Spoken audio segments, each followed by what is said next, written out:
Welcome everybody.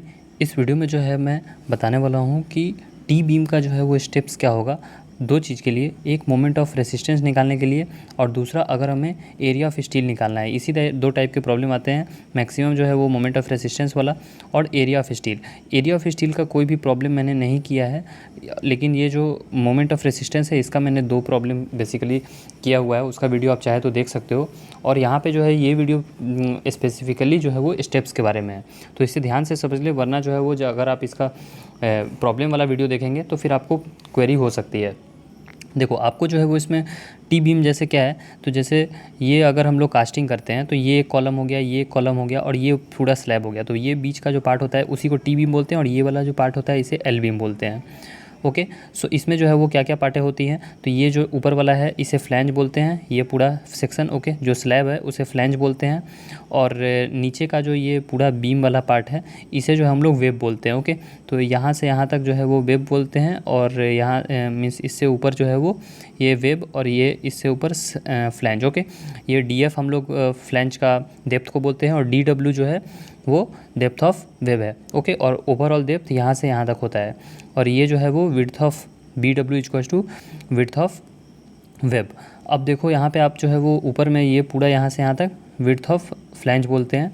तो दो cases हो सकती हैं कि अगर हमारा न्यूट्रल एक्सिस जो है वो फ्लैंज के अंदर आए, मीन्स यहाँ पे कहीं पे आए, और अगर हमारा न्यूट्रल एक्सिस वेब के अंदर आए यानी कि यहाँ पे कहीं आए। ओके, सो इन दोनों ही क्वेश्चन, इन्हीं दोनों केसेस पे जो है वो हमारा मोमेंट ऑफ रेसिस्टेंस निकलेगा।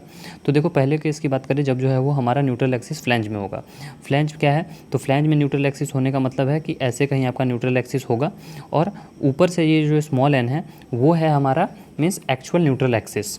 ओके, अब इसमें जो है वो आप देखो कि ये अगर ऐसा केस आता है तो हमें जो है वो ए एस टी प्रोवाइडेड होगा और हमें जो है वो मोमेंट ऑफ रेसिस्टेंस निकालना होगा। तो यहाँ पे आपको तीन जो है वो इमेजेस दिखाई दे रही हैं। एक जो है वो हमारा एक स्केच है कॉलम, ये जो है वो टी बीम का, और उसमें जो है वो तीन आपको ए एस टी दिखाई दे रहे हैं, रॉड दिखाई दे रहे हैं। तो वो कुछ कितना भी होता है ए एस टी जो भी हो आपको दिया रहेगा, और ये जो है वो उसका स्केच है कि ऊपर में जो है वो कैसा पोर्शन रहेगा फोर्स का। ओके, और नीचे में जो है वो कैसा स्टील की वजह से। ओके, तो ये हम लोग यहाँ पे दिखाया गया है। उसके बाद ये जो डायग्राम है, ओके, ये जो है वो स्ट्रेस डायग्राम है। ये वाला जो डायग्राम है तीसरा वाला, ये स्ट्रेस डायग्राम है। तो यहाँ पे जो है वो सिग्मा सी बी सी, ये क्या है कि कॉम्प्रेसिव स्ट्रेंथ है, और यहाँ पे sigma S T by M जो है वो हमारा स्टील की वजह से जो है वो स्ट्रेस यहाँ पे जो टेंशन आएगा वो है। ओके, अब यही चीज़ जो है यहाँ पे दी गई है कि देखो डायग्राम के जो है हेल्प से यहाँ पे दिया गया हुआ है। तो जो अगर हमें कॉम्प्रेसिव स्ट्रेंथ निकालना होगा तो ये जो है वो ट्रायंगल का हम लोग एरिया निकाल लेंगे, तो ये हमारा कॉम्प्रेसिव स्ट्रेंथ निकल जाएगा। ओके, और उसमें जो है वो हम लोग को क्या, अगर सपोज करो कि मोमेंट निकालना है तो इसका जो है वो क्या करना होगा कि यहाँ से यहाँ तक लीवर आर्म डिस्टेंस से मल्टीप्लाई करेंगे तो मोमेंट निकल जाएगा। ओके, सो ये हो गया अगर जो है वो न्यूट्रल एक्सिस फ्लैंज में हो। अगर केस 2 आती है कि अगर न्यूट्रल एक्सिस जो है वो वेव में हो। ओके, इससे पहले देख लो आपकी फार्मूला क्या क्या हम लोगों को यूज़ करना पड़ सकता है।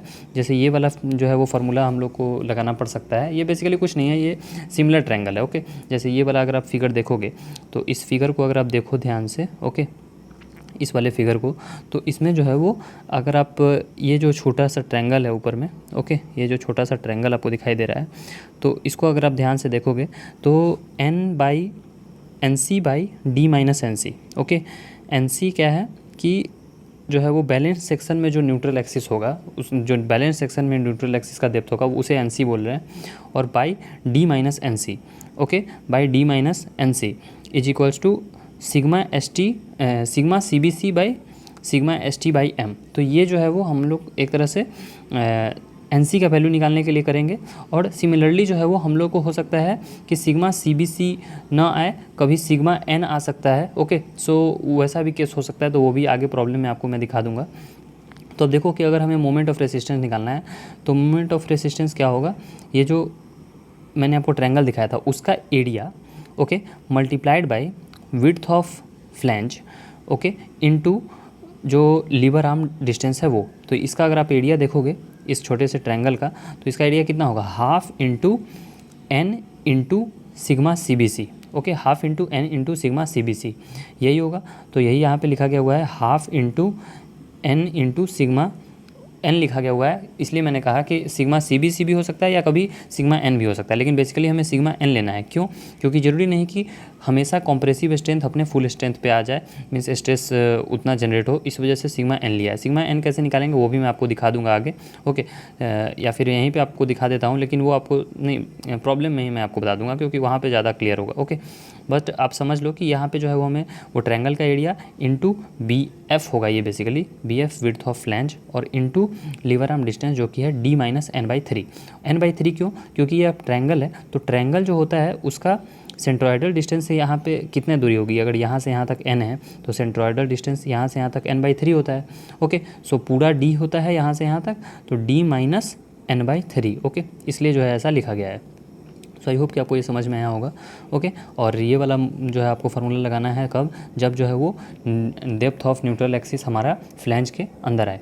लेकिन अगर सेकंड केस भी हो सकता है कि हमारा डेप्थ जो है वो जो हमारा न्यूट्रल एक्सिस है वो फ्लैंज के में नहीं आके वो वेव में आए, ओके। वेव में यानी कि सपोज करो कि अगर आपका डेप्थ है 100 mm, ओके, डीएफ का वैल्यू 100 mm है, और अगर आपने जो एन का वैल्यू निकाला वो 130 आया, ओके, तो इसका मतलब है कि हमारा जो न्यूट्रल एक्सिस है वो वेव में लाई कर रहा है, ओके।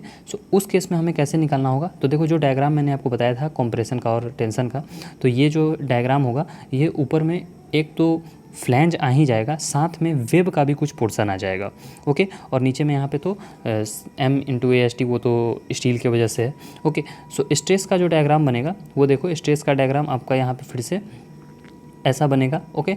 और इसके अकॉर्डिंग हमें जो है वो फिर से क्या निकालना पड़ेगा कि जो मोमेंट ऑफ रेसिस्टेंस है वो निकालना पड़ेगा, ओके। अब देखो इसमें जो है वो हम लोगों ने जो है वो बी एन का वैल्यू निकालने के एन का वैल्यू निकालने के लिए ऊपर में ये वाला फार्मूला यूज किया था, ओके।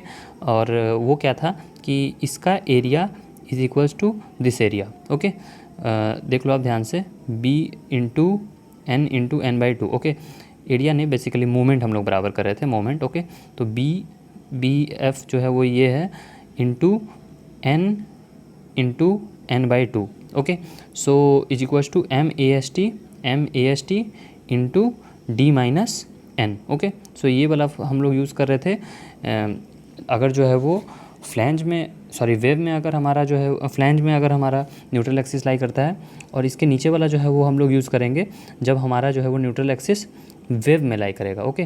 तो इसमें हम लोग को क्या करना होगा कि ये ऊपर में जो आपको छोटा सा टी दिखाई दे रहा है उस पूरे का moment, okay, about this line, okay, means जो ये एम ए एस टी है उसके अबाउट, ओके। और ये आपको निकालना होगा। अब देखो यहाँ पे जैसे ये हम लोग दो पार्ट में डिवाइड कर सकते हैं, एक ट्रायंगल, एक छोटा वाला और एक ये वाला, ओके। सो इस वाले का अगर हम लोग देखें तो क्या हो जाएगा, B F into D F, okay, into N minus D F by two, okay. देखो बी एफ क्या है, width of flange, into D F क्या है, डेप्थ ऑफ फ्लैंज, तो वो एक रेक्टेंगल आ गया, इंटू हम लोगों को जो है वो लीवर आर्म डिस्टेंस चाहिए, तो लीवर आर्म डिस्टेंस कितना होगा, अगर जैसे ये एन है, ओके, जो न्यूट्रल एक्सिस होगी, अगर न्यूट्रल एक्सिस से माइनस ये जो इसका सेंट्रोइडल कहाँ होता है एक रेक्टेंगल का, तो वो उसका हाफ होगा, ओके। तो डी एफ बाई टू वही माइनस किया मैंने। और अगर वेब की बात करें तो वेब वाले पोर्शन का क्या आ जाएगा, तो वेब वाले पोर्शन बस यही छोटा सा है, जैसे ये अगर एक आया टोटल, तो इसमें वेब वाला पोर्शन कौन सा है, ये जो मैंने शेडेड किया, ओके, ये भी वेब वाला पोर्शन है। तो इसका जो है वो मोमेंट मुझे निकालना होगा।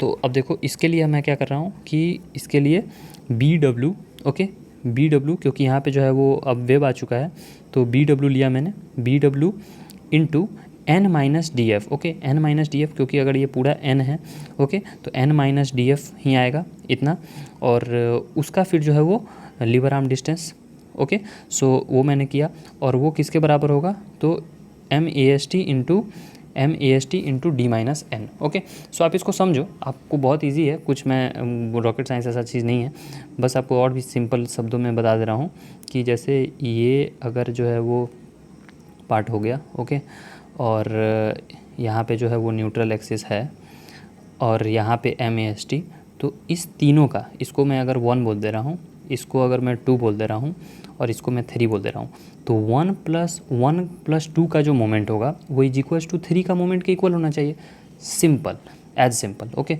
तो इसको जो है वो यहाँ से मुझे क्या निकलेगी, यहाँ से मुझे जो है वो n का वैल्यू निकालना है। ओके, आप n का वैल्यू इस वाले फार्मूला से भी निकाल सकते हो, लेकिन एक तरह से काउंटर वेरिफिकेशन के लिए कि अगर जो है वो हमारा डेप्थ वेव में लाई करेगा तो हम लोग ये वाला फार्मूला अप्लाई करेंगे। ओके, सो फिर जो है वो हमें मोमेंट निकालना होगा। तो मोमेंट के लिए जो है वो यहाँ पे देखो कि हम लोगों को दो पार्ट में डिवाइड हो जाएगा। फिर एक जो है वो ये ऊपर में एक ट्रेपिजॉइडल शेप का और नीचे में जो है वो ट्रायंगल शेप का। ओके, सो ट्रायंगल शेप वाला तो निकालना आसान हो जाएगा, लेकिन जो ट्रेपिजॉइडल शेप वाला है, ओके, ये वाला ट्रेपीजियम के शेप का, उसमें जो है वो क्या होगा कि हमें वाई बार निकालना होगा। Okay, lever arm distance. तो उसके लिए ये वाला फार्मूला हम लोग यूज़ करेंगे। ओके, इसको आप रट लो क्योंकि ये बहुत इंपॉर्टेंट है। आपको पता होना चाहिए कि एक ट्रेपिजॉइडम जो ट्रेपीजियम होता है, उस ट्रेपीजियम का जो है वो सेंट्रॉइड कहाँ पे होता है। ओके, तो ये आप इसको ध्यान से समझ लो, या फिर आप यूट्यूब पे देख लेना कि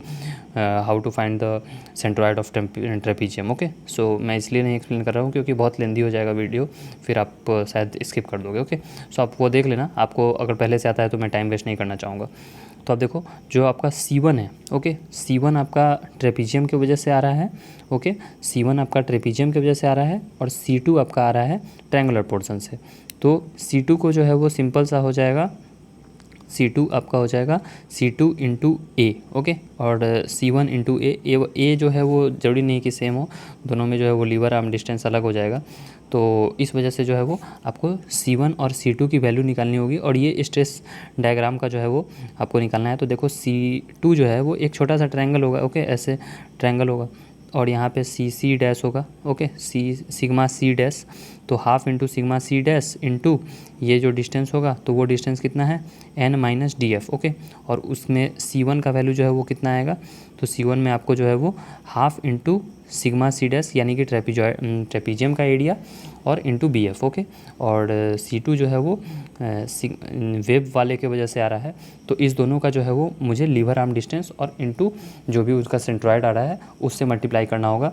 सो मोमेंट आएगा m1 प्लस m2। ओके, सो जब तक आप इसका प्रॉब्लम नहीं करोगे तो थ्योरेटिकल समझाने का कोई मतलब नहीं है। आप इसको खुद से करो, आपको समझ में आएगा, तभी जो है वो आप एग्ज़ाम में भी अच्छे से कर पाओगे। ओके, और अगर ऐसा क्वेश्चन होता है तो मैं लेने की कोशिश करूँगा, लेकिन शायद मैंने जो दो क्वेश्चन लिए हैं वो दोनों क्वेश्चन केस 1 के ही हैं। ओके, लेकिन केस 2 के भी आप चाहो तो खुद से कर सकते हो, थोड़ा सा अगर आपको क्वेश्चन मिलता है तो।